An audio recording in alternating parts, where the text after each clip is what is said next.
yan. Hindi mo ano. Probably your wife was laughing at us when we were having a heart. Tapos smart pa yan na pwede siya mag-isip. Sabi nyo, magkukulang ang uling.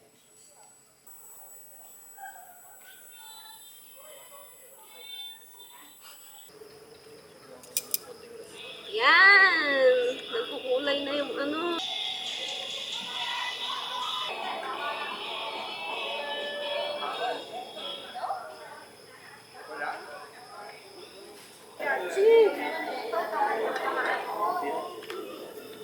Ano lang, kalitan lang natin.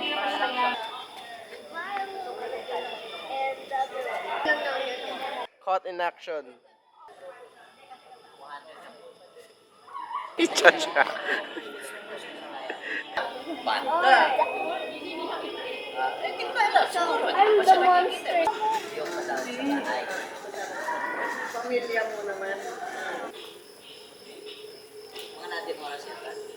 Hindi masyadong kita mukha kasi maliwanag. Mato, isa pa daw, di nakuha ni Popo.